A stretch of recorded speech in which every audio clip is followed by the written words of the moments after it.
Greetings. Tonight's drink, beer.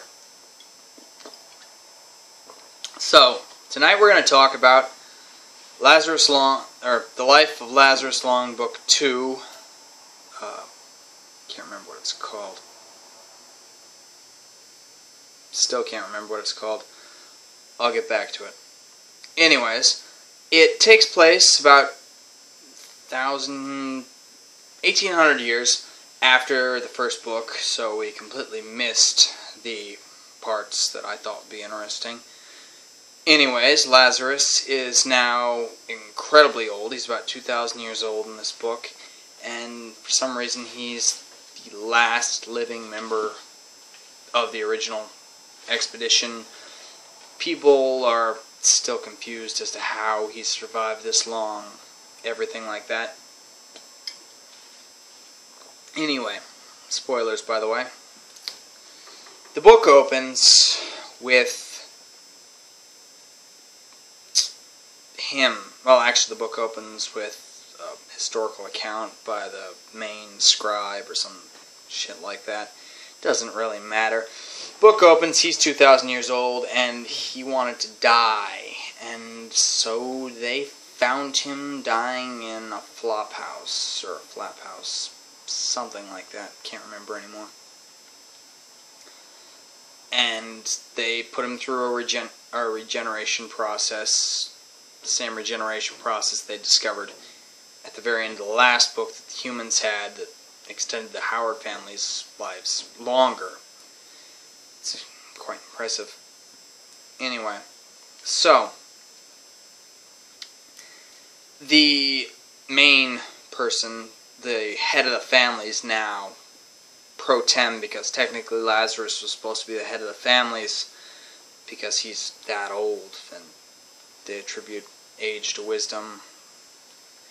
Anyway, that guy decides that he doesn't want Lazarus to die, so he's trying to come up with some way to keep Lazarus alive, and they come up with a thing where the guy will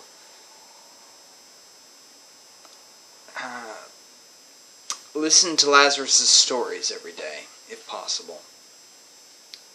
And so, because the guy wants to know all of Lazarus' stories.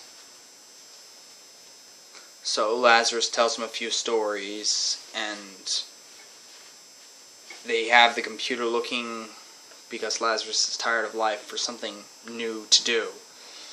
Anyway, the guy's daughter and one of the head geneticists decide that they're going to get themselves pregnant with his twin sister, genetically identical but female, because of some thing the computer said to do that might keep him alive.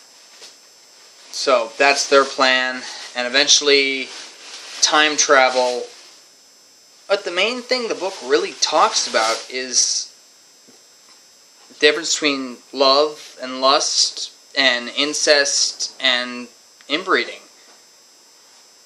Two different subjects. Love, lust, incest, inbreeding. Okay. It talks about, well, love and sex, I should say. Love being a physical thing where you miss someone, you would do a lot for that person, and lust being the primal urge that just makes you want to rip someone's clothes off and bite their neck in a way that you know is wrong, but it just feels so good. Incest and inbreeding. It was interesting because this is the only book I've ever known that's done this context, besides Richard Dawkins' The Selfish Gene, oddly enough.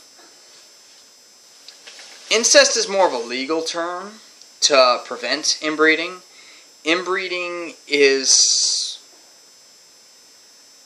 a thing. It's the actual procreation, creating a new life form with something that's so genetically similar to what you are that it's comes up with deadly genes. It's hard to explain. Read Richard Dawkins' The Selfish Gene, or Lazarus Long Book 2. I can't think of the name of the book right now. I wish I could. Number 3 is The Number of the Beast. I'm working on it, just haven't gotten there. Number 1 is Methuselah's Children. Time Enough for Love. That's the book. That's the name of the book. Okay. Anyway, love, lust, inbreeding versus incest. Incest is a legal term. And genetic diversity.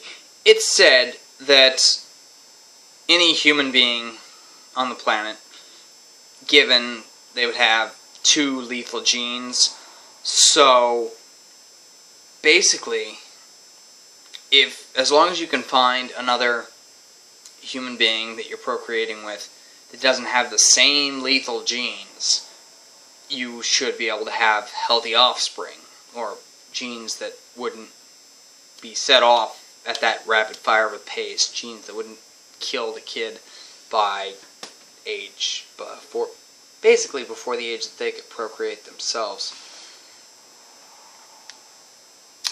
It shouldn't kill the kid, and that's how it would do it. Read Richard Dawkins' The Selfish Gene. It's a good book. I'll put a review on it sooner or later. This might actually be my review to it. Interesting. I'll have to give that some thought. Anyway, sayonara.